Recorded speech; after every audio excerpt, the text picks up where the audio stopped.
चलिए आज main discuss करना है आपको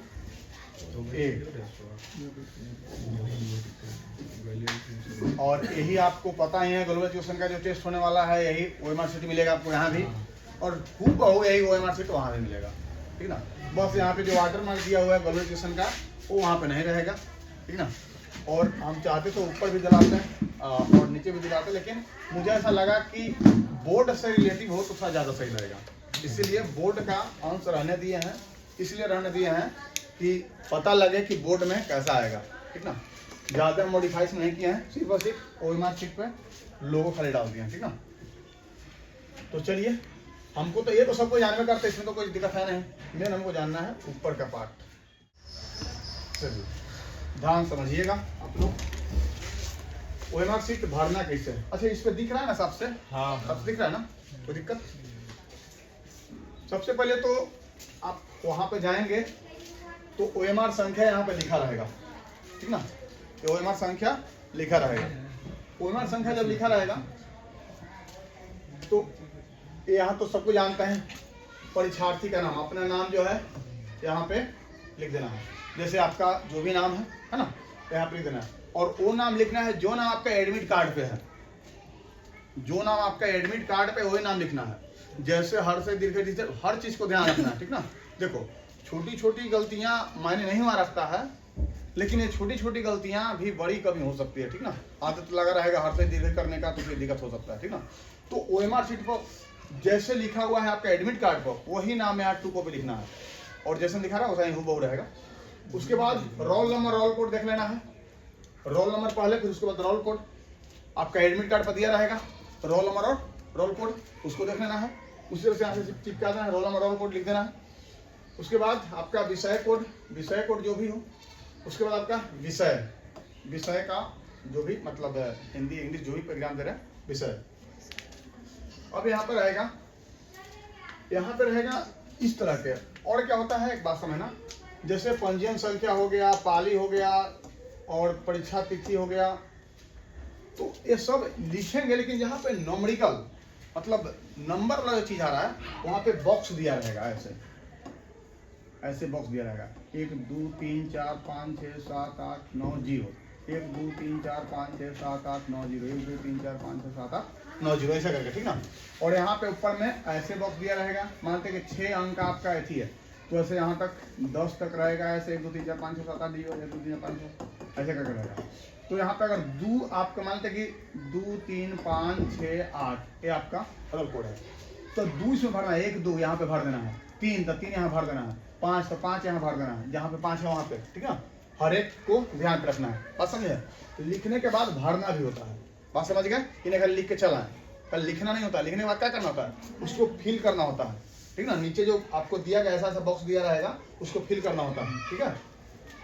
यहाँ पे देखिए, यहाँ पे पत्र का क्रमांक संख्या लिखे, क्रमांक संख्या पत्र जो भी आपका कॉपी मिलेगा, मतलब जो क्वेश्चन राइटिंग क्वेश्चन मिलेगा, वो क्वेश्चन का जो क्रमांक संख्या वो क्रमांक संख्या लिखना है। और क्रमांक संख्या लिखने के बाद भरने का अगर ऑप्शन नीचे है तो वहां पे भरना भी है और नहीं भरने का ऑप्शन है, सिर्फ उसी क्रमांक संख्या लिख के छोड़ देना है, बात समझ गए। तो भरने वाला ऑप्शन जहाँ पे भी आएगा वहां पे इस तरह से भरेंगे, बात समझ गए। 2 लिखे तो 2 पर भरेंगे, यहाँ पे 3 है तो खोजेंगे इस लाइन में 3 कहाँ पे है, वहाँ पे 3 को भरेंगे। यहाँ पे 5 लिखे, इस लाइन 5 खोजेंगे, 5 कहाँ पे है, 5 को भरेंगे, ठीक ना। इस तरह से उसको फिल करेंगे पूरा, बात समझ गए। यहाँ पे देखना है आपका फोटो लगा हुआ है कि नहीं लगा हुआ है, और ये पहले ही देख लेना है, ये ना कि इतना होने के बाद देखना है ना, कि पहले ही एक बार ध्यान दे लेना है कि यहाँ पे फोटो आपका लगा है कि नहीं लगा। अगर आपका फोटो लगा है तो जाहिर सी बात है आती है, ठीक ना। उसके बाद यहाँ पे नहीं लगा है तो यहाँ पे बारकोड रहता है, ठीक ना। तो फिर दूसरा क्या आपको गलती से मिल गया है, फोटो लगा ही रहता है। इस बार तो सुनने में आ रहा है कि सब भरा रहेगा शायद, यस सर। तो हाँ सब भरा रहेगा, तो इस बार सुनने में आ रहा है। लेकिन अब देखो पहली बार ऐसा हो रहा है, रजवा फेर में है कि सर क्वेश्चनों का भरा जाएगा, वाह फोटो लेके जाएगा। इस बार इतना जो कॉलम है सब भरा रहेगा, ये मेरा बोलने का मतलब है, ठीक ना। तो इस बार सुनने में ऐसा आया है कि भरा रहेगा, लेकिन देखिए अब एग्जाम होने के बाद ही पता चलेगा। लेकिन नहीं रहेगा तो इसको ऐसी तरह करना है, ठीक ना। आगे बढ़ते हैं। यहाँ पे परीक्षार्थी का पूर्ण हस्ताक्षर, जो परीक्षा दे रहा है, सॉरी परीक्षक का पूर्ण हस्ताक्षर जो वहाँ पे दिलवा रहे हैं, तो आप जो होते रहते हैं आप लोग के क्लास में, वो अपना हस्ताक्षर करेंगे। विपक्षक का हस्ताक्षर होगा और केंद्र परीक्षार्थी का है ना, परीक्षार्थी का है, तो परीक्षार्थी मतलब आप अपना हस्ताक्षर कीजिएगा, विपक्षक जो निगरानी करना है वो करेगा, और केंद्र का मतलब केंद्र जो विपक्षक है उसका मुहर लेगा वहाँ पे, ठीक ना। वहाँ के मुहर का जैसे यहाँ कैसे मुहर है, गुरुवेश मुहर रहता है ना, उसी हर एक अपना अपना सेंटर का एक मुहर होता है, ठीक ना। वो अपना यहाँ पे मुहर मारेंगे, उसके बाद मुहर मारने के बाद यहाँ पे हस्ताक्षर करेंगे और फिर छोड़ देंगे आपको। अब आपको यहाँ से क्या करना है, तो यहाँ से अब आपका काम शुरू हो जाता है। अब आपका काम होता है क्वेश्चन पर। क्वेश्चन पर क्या काम होता है, तो क्वेश्चन पे काम क्या होता है बात समझिएगा। कोई जो बच्चा है क्वेश्चन को इस तरह से लेता है,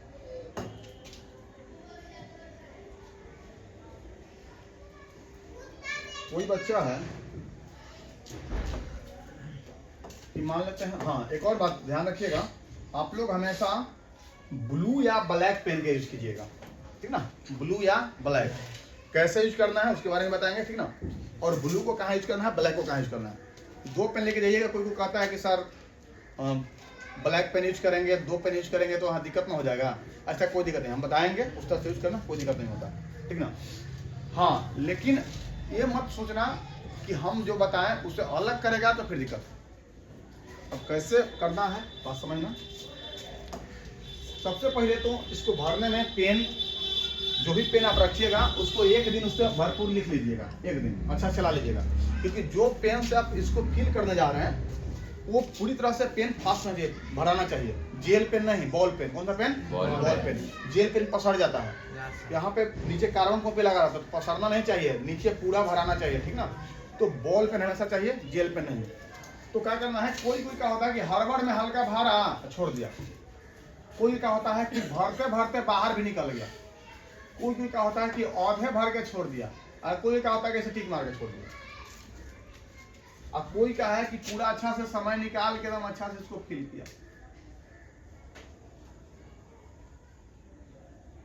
तो दोनों में अंतर समझो। अगर आप ऐसे भर के आए हैं तो वहां पे कोई आदमी चेक नहीं करेगा बाबू, इसको कौन चेक करेगा? कंप्यूटर। कंप्यूटर रीड ही नहीं कर पाएगा।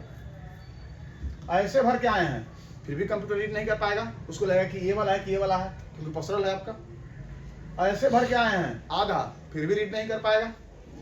टिक मार के आए हैं वो तो देखना नहीं करेगा, ठीक ना। अब देखा क्यों? क्योंकि पूरा गोलाई को अच्छा से भरा हुआ होना चाहिए। बात समझ गए? बाहर नहीं निकलना चाहिए। बात समझ गए? तो अच्छा से भरा हुआ होना चाहिए, इसी को कंप्यूटर रीड कर पाएगा। इसी को क्या करेगा? रीड करेगा। अगर आप ऐसा नहीं भरे हैं तो रीड ही नहीं कर पाएगा। अब क्वेश्चन बना के आए हैं, मान लेते हैं 100 क्वेश्चन में आप बनाए हैं 50 क्वेश्चन, वो रीड करे नहीं। अब जब रीड नहीं करेगा तब 20 क्वेश्चन का रीड किया, 20 क्वेश्चन में आपको 10 नंबर, 15 नंबर या 20 नंबर देके छोड़ देगा। बोले कि बनाया था अपना, सही भी था, गलती कैसे हो गया? तो गलती होने का रीजन समझ गए क्या है? आप सही से नहीं भरिएगा तो कंप्यूटर रीड ही नहीं कर पाएगा, इसकी वजह से दिक्कत होना ही होना है। अच्छा समझ गए? अब क्या होता है कि सर हम सर मान लेते हैं कि 100 क्वेश्चन मुझे मिलता है, तो मेरा इच्छा हम जहाँ से बनाएं, बात सही है, आपका इच्छा। आप मान लेते हैं कि सीधे पलटे कॉपी। और एक और बात, एग्जामिनर बोलता है कि टिक नहीं मारना है, वहाँ पर जो एग्जाम दिलवाता है वो बोलता है कि क्वेश्चन में टिक नहीं मारना है, तो आप लोग इसे घबराइएगा नहीं, टिक मारिए, कोई दिक्कत नहीं है, ठीक ना। टिक मारिए, कोई दिक्कत नहीं। टिक क्यों मारना है हम बता रहे हैं, क्योंकि फिर उससे देख के इसको भरना होगा, तो टिक मारिए। कुछ कुछ टॉर्चर करता है कि टिक नहीं मारना है, तो बोलिए कि सर टिक ही नहीं मारना है तो फिर हम भर कैसे पाएंगे, है ना। अब क्या करना है आप समझिए।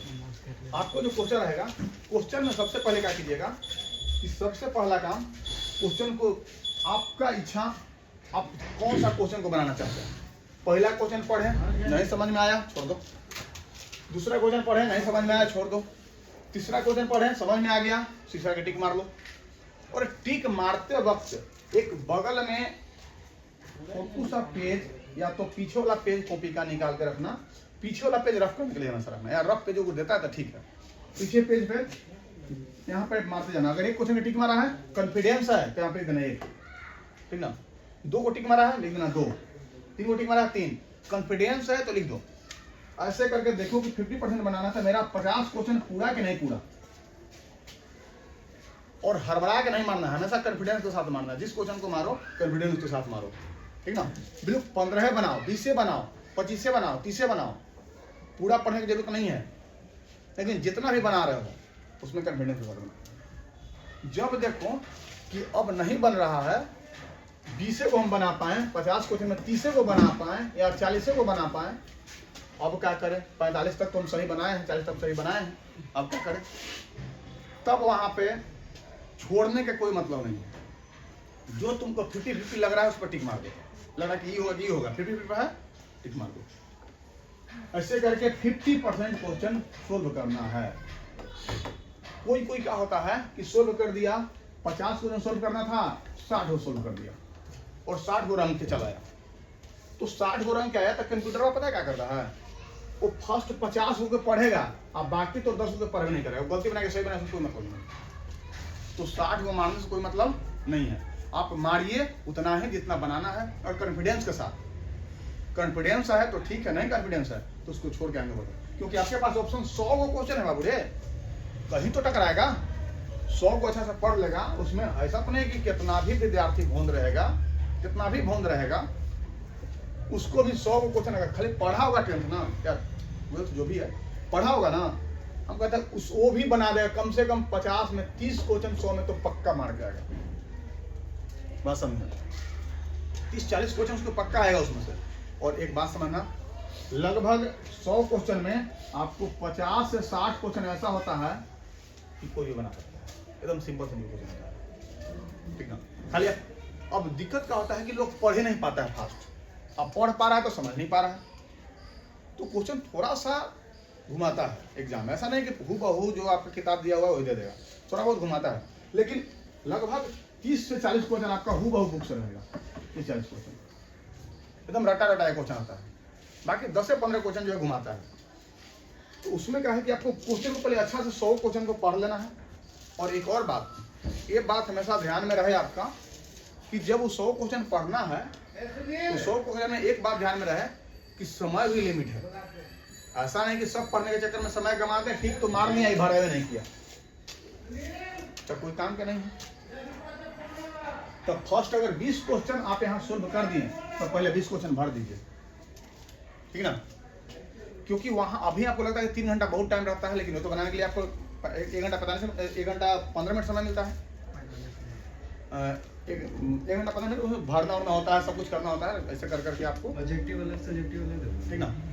दोनों का अलग अलग एग्जाम होता है, दोनों मतलब से अलग टाइम अलग। पहले ऑब्जेक्टिव मिल जाएगा फिर सब्जेक्टिव मिलेगा, ठीक ना, अलग अलग मिलता है। बस समझ गया, पहले आपको ऑब्जेक्टिव का होमवर्क शीट मिल जाएगा, बना लिए, फिर वो मांग लेगा, उसके बाद आपको सब्जेक्टिव के लिए कॉपी देगा। ये मत सोचिए कि दोनों के साथ मिल जाएगा, ऐसा नहीं। अब क्या होता है कि इसमें 20 क्वेश्चन बना लिए, उसको फिल कर लो, फिर हाँ दोनों में जैसे ऑब्जेक्टिव में नाम उम शुरू में भर दिया, फिर सब्जेक्टिव में भी भरना पड़ता है। हाँ दोनों भरना पड़ेगा, क्योंकि दोनों कॉपी में पहला पेज पर आपका यही रहता है ना, भरना होता है। सेम भरना है। हाँ।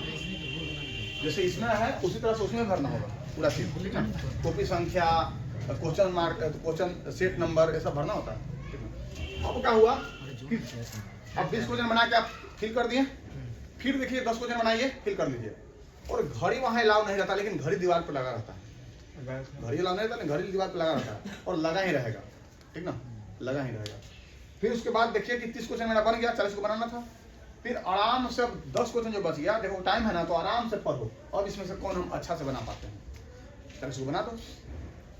80 में 40 बनाना होता है, 40 बना क्या जाओ, कोई दिक्कत नहीं।